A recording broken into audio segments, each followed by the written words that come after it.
Fala, povo, tudo bem com vocês? Essa aula é para o terceiro ano de filosofia e nesse bimestre nós estamos começando a trabalhar filosofia da ciência. E especificamente é o capítulo 20 do nosso livro, que nós vamos acompanhar, durante essas 3 ou 4 aulas, infelizmente ainda em EAD, que nos separa do fim desse ano e com as quais a gente tem que lidar, com esse modelo novo. Não vamos seguir a mesma sequência. Nós vamos deixar a aula gravada, a aula mais curta, com o roteiro do conteúdo, para depois quem não puder assistir na hora, quem quiser revisar, enfim, e durante o horário da aula a gente abre, depois de assistir essa aula, a gente abre para o debate lá sobre o tema específico que nós vamos trabalhar. Então nós estamos trabalhando filosofia da ciência, especificamente nesse bimestre. Então, dentro de filosofia da ciência, a gente tenta se questionar assim, o que é que a filosofia tem a ver, ou quer ter a ver com a ciência, E como a gente sabe e viu nos outros campos da filosofia que nós já estudamos, a gente sabe que a filosofia sempre quer buscar a natureza das coisas, a sua essência, por que é daquele modo e não de outro, quais são os seus pressupostos, qual é a sua metodologia, quais são os seus significados sociais, e com a ciência não seria diferente. A filosofia da ciência, portanto, quer voltar ou quer trazer aquele papel reflexivo para dentro das ciências que, por vezes, se torna meramente técnico, seguidor de uma metodologia. Ou seja, a filosofia da ciência ela tende a analisar um aspecto bem holístico da ciência, ou seja, a caracterização como um todo. A gente sabe que a ciência é fragmentada e fragmentária. Ou seja, ela separa pedaços e momentos e ela trabalha com aqueles momentos separados. E a filosofia da ciência vem para tentar fazer essa reunião desses pedaços conectados, buscando sentido para tudo isso. Especialmente na natureza da ciência, nos seus fundamentos, a sua metodologia, os seus pressupostos e os seus significados sociais.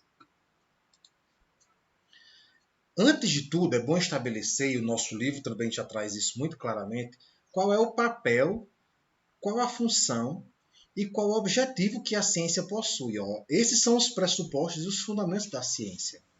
Portanto, a gente sabe que a ciência sempre tenta buscar aumentar o nível de conhecimento, melhorar esse nível de conhecimento que a humanidade tem, que a humanidade carrega. Nós já estudamos que a única coisa que nos diferencia dos demais animais é que nós conseguimos reunir conhecimento. Essa reunião de conhecimento nós chamamos de ciência. Por exemplo, nós hoje ensinamos nas escolas um aglomerado de séculos de conhecimento. Os outros animais não conseguem fazer isso. Eles estão presos ao conhecimento imediato. Esse conhecimento ele vem da descoberta de fatos e fenômenos, especialmente das causas desses fenômenos. A ciência nada mais é do que buscar as causas de alguns fenômenos, ou de todos os fenômenos que a gente conhece.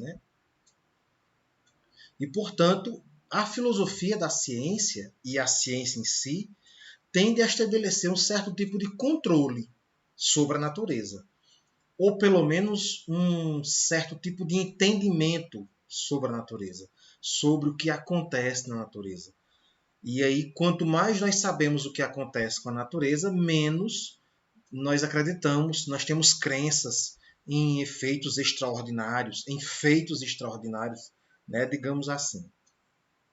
Portanto, o objetivo principal da ciência é alcançar o conhecimento dos objetos e dos fenômenos naturais ou da natureza, e a sua função é descrever esses fenômenos de modo que a gente crie uma lei, ou leis, ou um conjunto de leis, nós vamos trabalhar isso daqui um pouco, que tendem a explicar qual é a regularidade que existe nesses fenômenos da natureza. Essa é a função especificamente da ciência. Dentro do método científico, nós vamos encontrar as seguintes etapas. É imprescindível, nessa época de obscuridade que nós vivemos hoje, que a gente tenha noção do que é a ciência e de como ela se desenvolve ou se desenrola no seu método, para não poder confundir que nós podemos comparar achismos, que nós podemos comparar opiniões, que nós podemos comparar qualquer coisa consciência e achar que qualquer coisa do tipo dogmas, credos, fé, opiniões, opções ideológicas possam ser tratadas como ciência, porque não podem. Então, o método científico inicia-se com um problema ou com uma afirmação qualquer. Um problema em filosofia, vocês já sabem, que é sempre algo que inquieta, deixa dúvida, não se tem a resposta, não se tem a certeza. E, portanto, uma vez que você é confrontado com esse problema, nós somos obrigados a levantar sobre ele uma hipótese. Às vezes, podemos levantar até várias hipóteses, 2, 3, geralmente são 2. Se aquele seu problema ou afirmação ele se confirma ou ele se nega. Levantada essa hipótese, nós vamos testá-las. E aí, para testar essas hipóteses, nós vamos escolher métodos e materiais. E aí, nós vamos começar a testar essas hipóteses, experimentalmente falando, exaustivamente. E vamos registrar as observações e os resultados que esses testes materiais sobre essas hipóteses. Uma vez que a gente registrou todas essas observações, nós vamos analisar as observações. E em face disso, nós vamos concluir. Ou afirmando a hipótese, quer dizer, confirmando-a, ou negando a hipótese, quer dizer, aquela minha primeira ideia estava equivocada. Mas quando minha hipótese é confirmada, é mais simples. Mas quando ela é negada, o que é que acontece? Aí eu coloquei aqui o gráfico, mas com um segundo recorte. Ou seja, quando eu chego na fase de negar a minha hipótese, a minha primeira hipótese, o que é que eu tenho que fazer? Eu tenho que reformular a hipótese novamente e testá-la novamente. Se ela der negativo, o que é que ela vai acontecer? Ela vai ser reformulada novamente e testada novamente. Prestem atenção. Não são apenas as hipóteses confirmadas que são importantes para a ciência. As hipóteses negadas são tão importantes quanto as confirmadas. Por um motivo.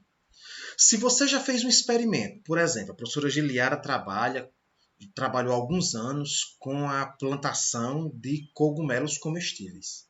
E então ela estava testando substratos. Se ela testou determinado substrato e ela levantou a hipótese de que aquele substrato seria bom para cultivar cogumelos comestíveis, e ela fez o teste e descobriu que não é bom.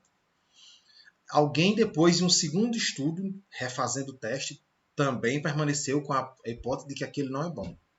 No terceiro estudo, que é o reteste, também aconteceu que não é bom. Ou seja, a humanidade vai passar a vida toda retestando isso e descobrindo que não é bom, ou ela vai testar outras coisas. Mas só foi possível testar outras coisas porque aquela hipótese negativa já foi documentada, registrada e exposta cientificamente. Então, entendam.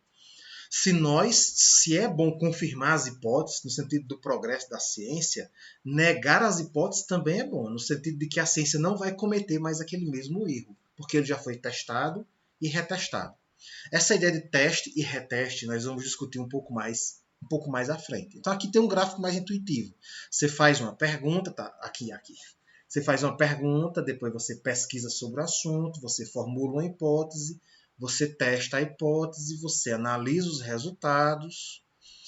Esses resultados estão alinhados com a hipótese e você comunica os resultados, geralmente num evento científico. Agora, se durante a análise você percebe que os resultados não estão alinhados com a hipótese, você também comunica a hipótese negada, mas você reformula a hipótese e começa tudo de novo. Esse ciclo é eterno.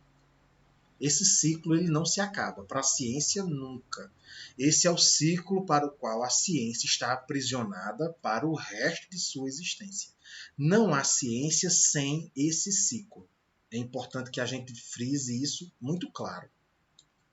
Agora, aquela conclusão a qual os estudos científicos chegam, elas fazem criar, ou elas criam leis ou teorias científicas.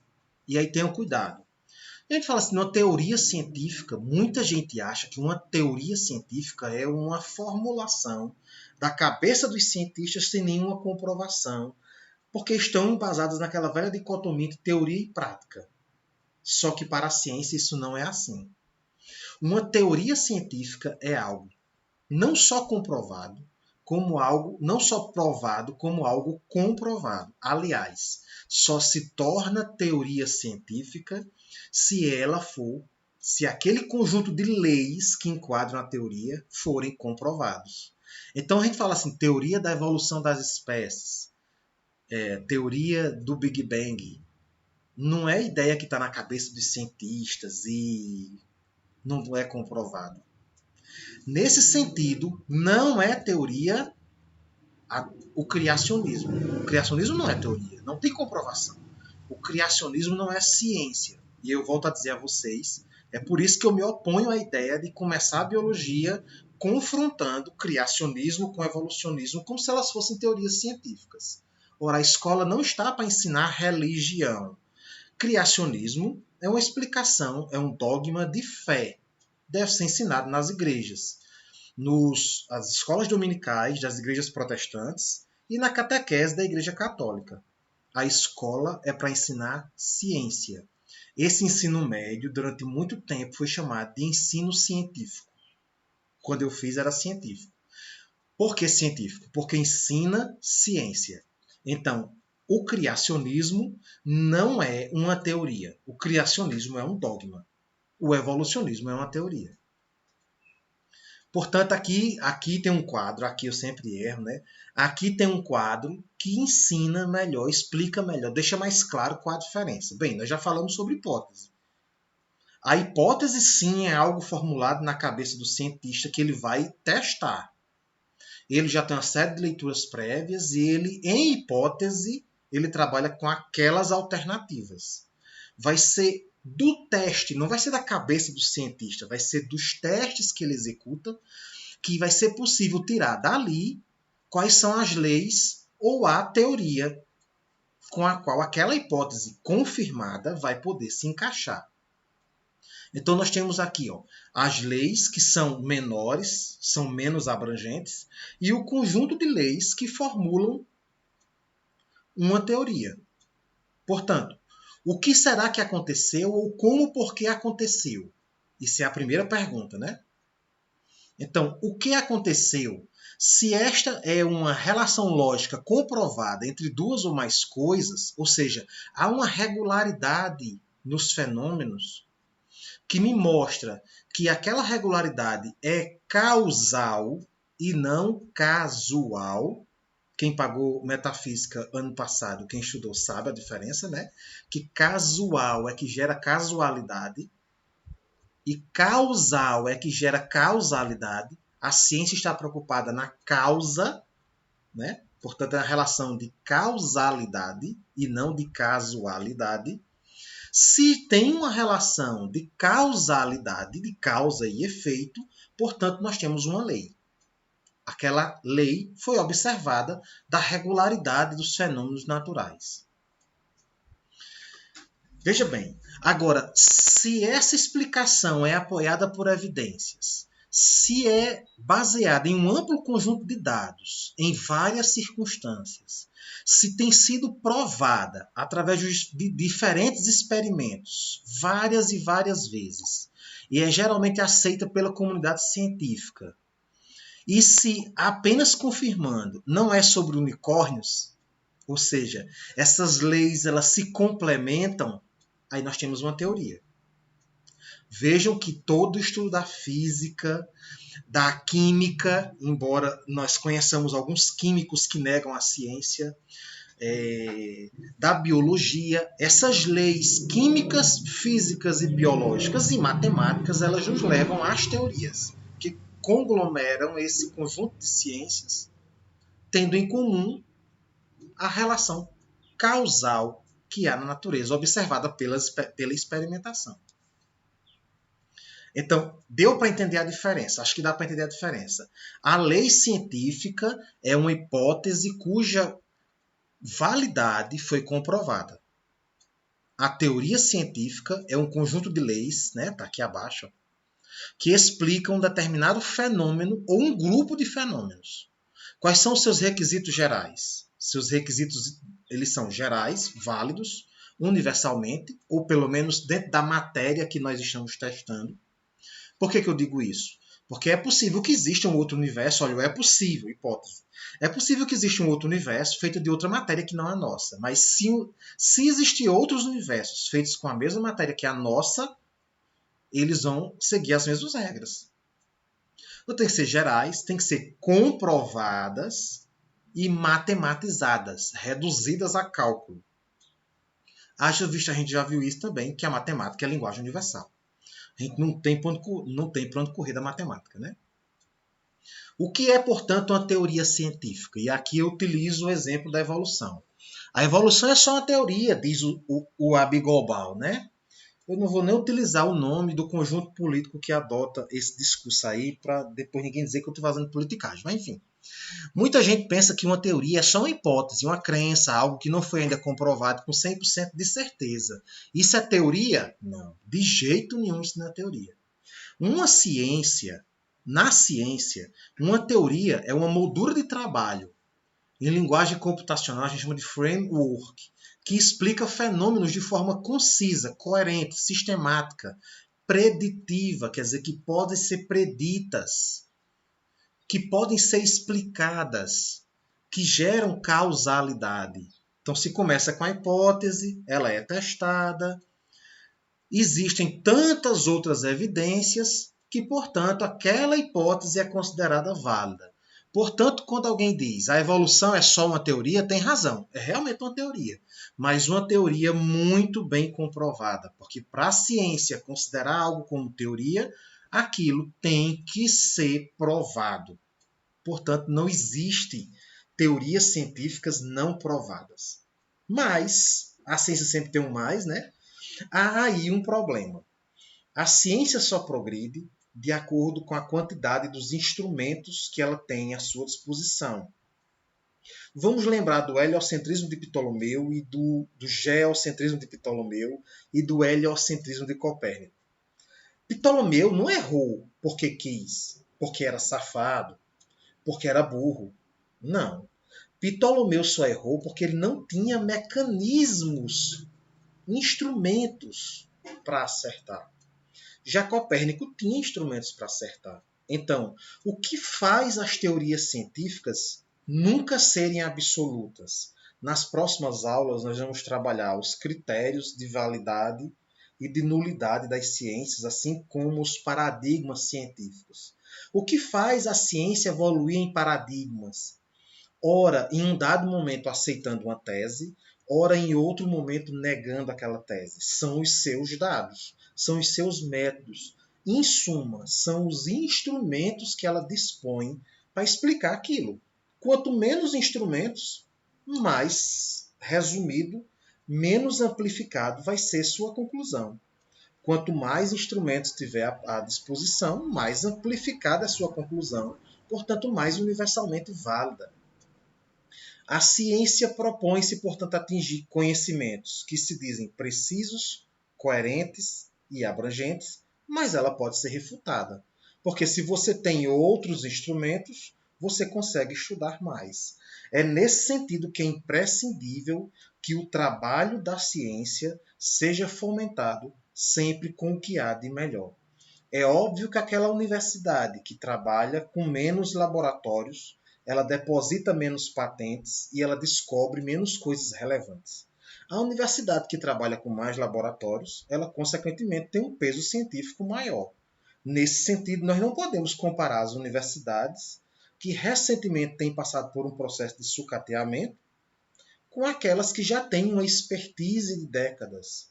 Nós não temos como comparar o desenvolvimento científico, por exemplo, das universidades do Nordeste, que apenas nos anos 2000 começaram a receber investimento para desenvolver ciência, com a USP, que foi fundado para ser o centro universitário da elite do país. Não tem, é incomparável isso, porque eles têm mais instrumentos.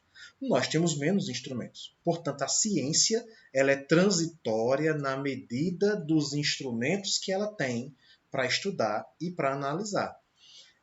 E por outra questão, porque você não faz uma pergunta sem criar outras.